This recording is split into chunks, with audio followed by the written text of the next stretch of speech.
iza zay mivory eto dia ny mpitondra antoko araky ny voalaza teo TIM, AREMA, HVM, MFM, Fanasin'ny Tany, ny RMDM ao agnatin'ny mpanohitra daholo zany. Fa kosa raha resaka tetikasa base toliara manohana zay 100 satria hoana mijaly loatsy toliara fa ela ny jalia cimetière de projet zao avao isaky misy asa handroso eto tsy maintsy misy mahita hanakatsakana tsy maintsy misy magnapotika an'le tetikasa ka eto zay de mijoro ampahabe maso manohana ny base toliara satria mijaly loatsy ny tanoran'ny toliara ny olon'ny toliara tsy mendrika zany misy faritra kely aza agny apetraky ny lamina hitanao hoe madio hitanao hoe mandroso hitanao hoe miasa ny olona amitsika eto fijalia avao ro hita fijalia tsy mendrika ny toliara zany raha iresaky tsika ny Fort Dauphin kely io fa raha anao mandeha Fort Dauphin ambany lavitra be mihitsy toliara tara toliara amin'ny fampandrosoana ka tsekenay zany zavatra zany mijaly toliara mitalia miasa raha malahelo ny sasany milaza tsy tsekena io tetikasa io mijoro tsekena io tetikasa io angaviananareo indrindra fa ny solombavam-bahoaka angaviananareo de ndaonareo hanao angaredina hampihatra ny lalàna mikasiky ny fiverinan'ny ristorina ty amin'ny faritra ny Viana ny Viana ny Harena ny commune ny région ny province ensuite c'est la nation à la fin fa ny hanao hoe tsy magneky an'io zay tsy magneky hanao tsy magneky io moa hataonao ino vahoaka maro mijaly toa tsy ho vitany resaka avao fa omeo hiasana izy omeo hivelomana izy taranaka fijereva fitsinjovana ny taranaka koa zany zay mahatonga anay mivory eto androany mitaky tsisy hatakandro ny fampandianana ny base toliara sotra tompoko MDM androany alakamisy fa folo ny volana aprily taona 2020 sy 2020 fa tsy hoe 2020 sy 2020 fa 2020 sy 2020 mba tsy very tadidy tegna mbaleo atao mazava tsara zay tena ty amoloany zany satria firenena no resahana karaha vo diso tsy peliteny anankiray de diso amin'ny zavatra rehetrarehetra zay atao ka ahitsy raha ohatra ka misy fahadisoana tompoklahy sy tompovavy mananjavatra anankitelo izahay no resahanay androany amintsika namana mpanao gazety mba ho tongany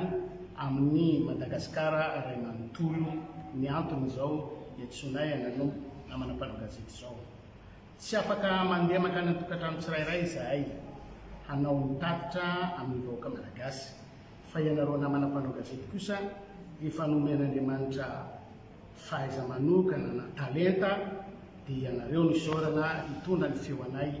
makany anatin'ny tokantrano tsirairay avy voalohany indrindra dia mitatitra momba ny raha toliara mahazanaka toliara an-tegna koa raha teo ny faharoa dia mikasika ny firenenantsika amin'ny ankapobeny ary ny farany dia zay andrasany rehetra hoe hanao inona nareo zany koa zavatra andrasana hoe hanao inona nareo dia androany zany zahay tsy hoe amaly ny etaeta ny vahoaka malagasy fa hitondra ny hevitra io mandroana n'izay zavatra rehetrarehetra izay toliara 6 avrily zay zany zavatra nitranga tamin'ny toliara saorana manokana aloha ny vahoaka ny toliara zay nampiseho firaisakina tanteraka firesako tamin'ny fahaenina volana avrily lasa teo na misy ary ireo zay mbola ny salasala misy ary ireo mbola tsy nananazy fanapaha-kevitra zay dia ny toliara fa azo atao ny maraisaina sy ny rahevitra amin'ny fiarovana ny tanindrazana hitatsika zany ary ny aratsika nahita atao toliara faharoa misaotra manokana koa reo namana mpanao politika na ny solombavam-bahoaka na ny olotsotra zay midodododo nakany toliara na ny solombavam-bahoaka atao anatin'ny firaisakina zay na ny mpanao politika ao anatin'ny collectif na ao anatin'ny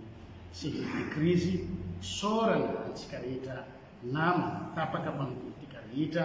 izay ny fanometanana sy ny fanotrona tamin'ny zavatra natao tany Toliara iny. Tsy diratsika ny votoatin'ny zavatra tao Toliara.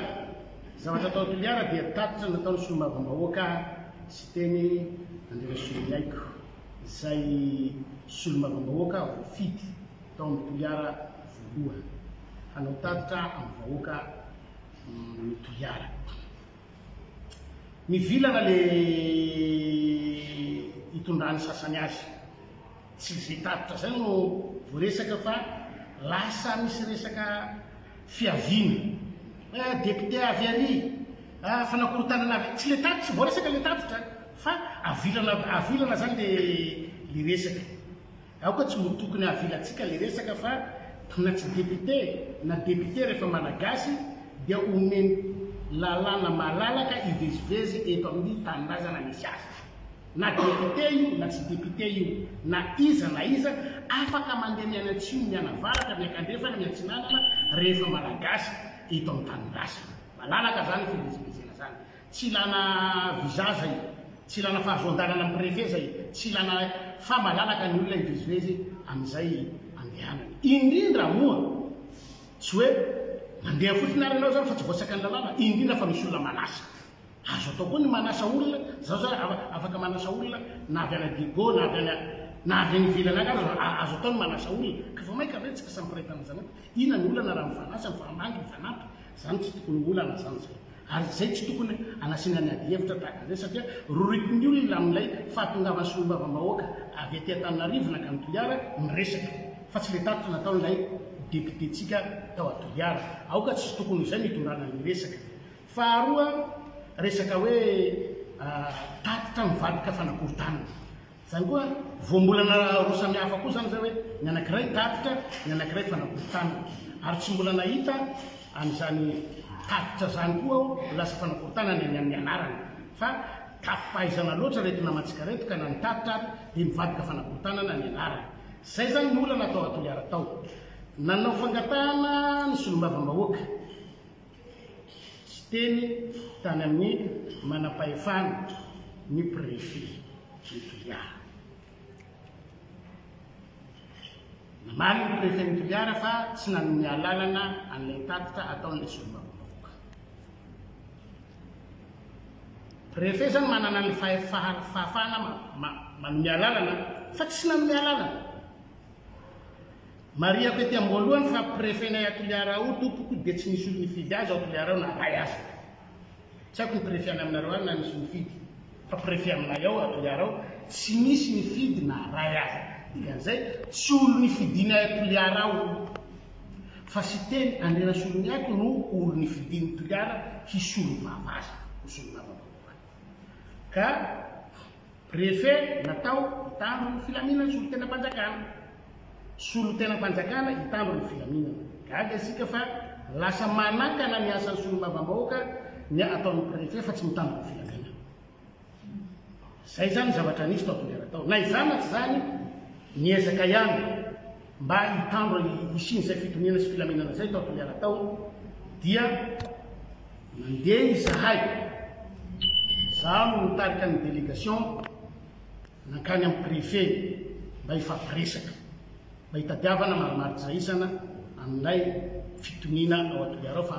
lasa ambony be ilay zavatra nitranga tao amin'ny fotoana andro voadidiny mpitandro filaminana ny toerana misy ny député sy teny zay mivorianay tsy afaka nivoaka izahay tao anatin'ilay toerana. Zany fandikan-dalàna koa zany zay hoe mbola tsisy lalàna na lalàna velona na lalàna mitsilopolopy dia tsy ho anatin'ny lalàna mitsilopolopy hoe ty lalàna ty dia mpitandro filaminana afaka manao barazy an'io fa ny hafa tsy afaka manao barazy azy. Zany dia mba hialantsika zany hoe fanarahan-dalàna ty mba tokony ho azavaina tsara hoe inona atao hoe fanarahan-dalàna fa rehefa ataonareo izy dia mety fa rehefa ataon'ny hafa dia tsy mety. Nefa lalàna ray ihany ataontsika eto. Dia tonga tao izahay tena nampiseho ny heriny, tena faratapony ny fitondram-panjakana tariny Andriamatoa Andrinirana Rajoely satria tsy vita ny mpitandro filaminana atao Toliara ihany fa nisy mpitandro filaminana avy amin'ny faritra maro samihafa. Ny député avy aty Antananarivo voaresaka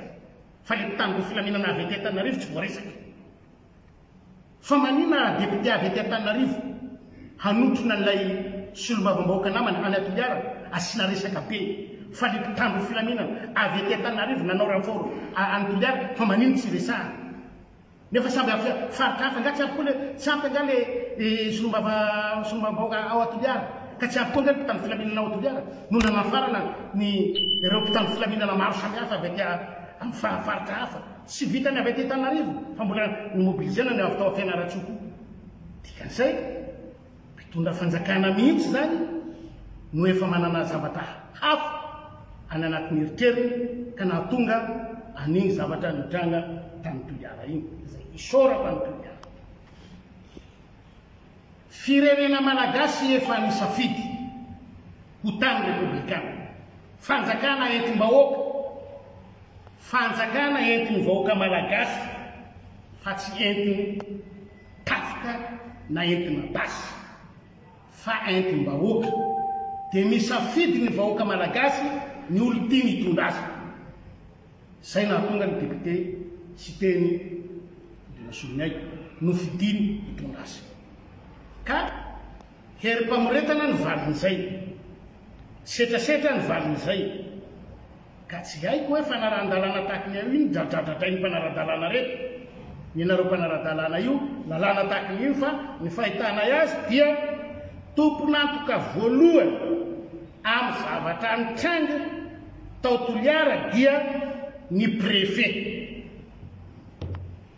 satria ny préfet mana mba tsy isiny savorovoro ao Toliara ny tenany préfet zahay hoe tsy soa raha eto Toliara no hitrangana zavatra satria haitsika fa mafana Toliara.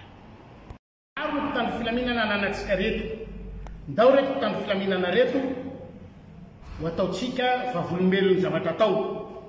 reto mitondra ny député sy teny izy rery satria izy no nanao fangatana taty hiresaka amin'le vahoaka dia handrava an'le vahoaka reo mba tsy misy ady atao samy tsy nahazo valiny zany dikan'izay dia manana ny heviny koa izy amin'le zavatra eretreretiny dia tsy nahazo valina afa-po izahay tsy navela hamory vahoaka araka ny taditra teny atao présidence teny dia mijanona teo izahay rehefa nampitaina amin'ny vahoaka amin'ny telefony izay zavatra zay dia nanana ny heviny koa ny vahoaka malagasy tao Toliara tao hoe raha izay le izy ndao fa halailay any an-tranony misy azy présidence teny préfet fa tsy namela le vahoaka zay nifidy azy andeha haka azy ao an-trano eny an-dalana no sakana mpitandro filaminana ary tsy vitany sakanana ihany tsy vitany sakanana ihany fa nandefasana bombe lacrymogène ary betsaka ny naratra betsaka ihany koa ny voasambotra 20 ny voasambotra efatra efa tafaboaka efatra tsy hita 10 olona ao zay zany ny zavatra misy tamin'ny Toliara ny toy ny zavatra misy amin'ny Toliara iarahantsika mahita sy iarahantsika miainy iarahantsika mahafantatra fa préfet tompon'antoka milamina Toliara miankina amin'ny préfet tsy milamina Toliara miankina amin'ny préfet izy ihany mamahan'io izy ihany manakorotana an'io fa aza ailika amin'ny zavatra hafa ny zavatra ataon'ny tegna andematoa préfet sy miropitondra fanjakana safidinareo io miantsa ny Toliara io iny zavatra nisy zaho tsy mbola nahita fa bebe any fa fotsy-volony tegna mo tsy nahita tolona natao ohatran'iny ao teto Madagasikara nanomboka tamin'ny efatra tolakano hatramin'ny ray maraina lacrymogène tsy mbola nahita ohatran'izany hoe amin'ny alina dia mbola misy zavatra ohatran'izany ka mialatsiny mialafondro zany hoe lacrymogène avy aiza moa regny avy mpitandro filaminana mpitandro filaminana koa tsy anamoko foana fa matoa misy mandefa zany mpitandro filaminana misy tompon'antoka misy tompon'andraikitra naniraka azy takan'izany. Faharoa tsy hijanona ho an'ny Toliara ihany satria firenena iaraha-manana Madagasikara niady any toliara ankoatr'ilay fanaovany député sy teny tatitra dia fiarovana an'ilay tany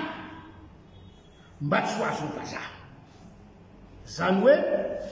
fiarova-tanyrazana ty tsy toliara rery no sarotina amin'ny tanyrazana fa ny malagasy ray manontolo ka na aiza ary tsy tsika izao ihany fa hata tamin'ny andron'ny fanjanahantany efa namonony gasy ny ainy ny fiarovana an'ity tanyrazana ty ka tsy androantsika no hanao tsinotsinona ny raha efa latsaka teo aloha ka andeasa hivaty nyty tanyrazana ty amin'ny vahiny leretsy mba tongava saina gasy namana hoeto ary tsy saina hivarotana tany 100 ariary amètre carré sa za mino fa betsaka ny gasy tsy manana tany eto raha hivarotana tany ariary 100 mba voavidiny zany na 4 hectare mba voavidiny zany manino tsy atao amin'ny gasy zany ka amin'ny vahiny zany sady tsy vitana hoe efa 100 ariary no hivarotana an'le tany mbola ampila mpitandro ny filaminana ihany koa handroakan'le olona eo amin'ny tany misy azy ka eto izahay atao anatin'ny reny misitona sainy rehetra voalohany ny solombavam-bahoaka hampiantso ireo membre ny gouvernemanta faran'izay ainga voakasiky nyty olana mitranga eto amin'ny fireneny ity mba hanafoana an'io décret fivarotana tany. Za tsy miteny hoe solombavam-bahoaka ny mpanohatra na solombavam-bahoaka ny tsy mpanohatra fa rehefa solombavam-bahoaka tandrazana era-manana Madagasikara azo solombavam-bahoaka atao tsara rehefa manotoana an'le vahoaka ny fidy sy ny vahoaka tsirairay any amin'ny distrika tsirairay any ka tsy mampilamina ny olona ny fanapahan-kevitra ny raisin'ny gouvernement na ny conseil des ministres dia tokony hitsangana solombavam-bahoaka amin'ny iarovana an'izay zavatra tahaka azy. Raha mbola misy solombavam-bahoaka ary raha manao biasany koa ny solombavam-bahoaka dia mahay miantso anareo izahay mba hijery jereo nareo ny ministre ny filaminam-bahoaka ny polisy ny gendarme ary ny miaramila jereo nareo ny ministre ny mponina aiza manao ino fa mponina ty fa efa izao ny zavatra jereo nareo ny ministre ny fananantany fa ministre ny fivarotan-tany no misy eto fa tsy ministre ny fananantany fa ministre ny fivarotan-tany zay ny vitanay misy eto a Madagasikara fa tsy ministre ny fananantany ka aiza nareo solombavam-bahoaka zay ny fidiny vahoaka amin'izao zavatra mitranga zao mba mitsangana re mba atavinareo zay azonareo atao fa sahira ny tanindrazantsika. Faharoa miantso ho an'ny tanindrazana na olo-tsotra na aiza faritra misy azy na aiza faritra misy azy na aiza toerana misy azy tsy miantso vahoaka izahay eto fa miantso olona tsara sitrapo ty tanindrazana na mpanao politika io na mpitondra fivavahana io na mpitandro filaminana io na iza ka mahatsapa ny fitiava-tanindrazana ao anaty dao isika hitsanga dao isika hijoro ho an'ny tanindrazantsika tsy maintsy avotana Madagasikara ary tsy ho avelatsika hiverina ho zanatany indray ity firenena malalatsika ity asakasaky n'izay mbola velona kanefa hikiribiby amin'izao itazapotsy fa izahay ato amin'ny RNDM dia tsy anaiky any Madagasikara ho lasa zanatany amin'ny andro mazava zao na inona no mety ho vokana ary na inona no mety ho vidiny tapa-kevitra izahay fa hanavitra any Madagasikara. Izay no amezanay toromarika ny RNDM rehetra manerana Madagasikara raisy ny adidy raisy ny andraikitra fanavotana amin'ity tanindrazana malalatsika ity aza manaiky aza miemitra fa masina ny tanindrazantsika omenay manokana eto indray ny mety fanapahan-kevitra sy ny fotoana hoentitsika ijoro miaraka, hoentitsika miasa miaraka, hoentitsika manatanteraka miaraka any fanavotana ny titandrazantsika ity zany fa tsy ho avelantsika ho itsakitsahan'ny olona vahiny ny firenentsika. Misy malaza namana sasany na mpanao politika na olon-tsotra fa atao biby fampitahorana ny malagasy ny fahatongavany filoha frantsay eto amin'ity tanindrazana ity. Eretsa zafady ianareo no matahotra ny frantsay ka mandato sy mandohalika agny fa izahay tompoko iava ty tandrazana ity ka asitahotaonareo biby fampitahorana fahatongavana zany filoha frantsay zany eto Madagasikara ka handeha amitenareo sy amononareo ary andopahanareo olona andravanatany olona. Filoha frantsay no ho avy eto Madagasikara ka nitan'olona rehetra ty no aripaka anao. Azafady nareo namanay any Sakaty, aza matahotra ianareo, miombonady aminareo zahay. Ianareo namanay manerana Madagasikara aza matahotra sahy mijoro fa iariady aminareo zahay. Ianareo toliara aza miendry tanindrazantsika io, arovo tanindrazantsika fa vona iady miaraka aminareo zahay satria masina ho atsika ity tanindrazantsika ity ka tsy misy olo anaiky ho lembenana amin'ny tanindrazana zany. Miantso ny arivoray aho ary miantso koa ny arivavy fa tsy tsy ho matindray amo zany. Tanindrazana iaramanana Madagasikara, tompoko lasy tompoko vavy, masina ty tanindrazana ity, velona ho an'ny tanindrazantsika, maty ho an'ny tanindrazana, saotra tompoko. Mangasika.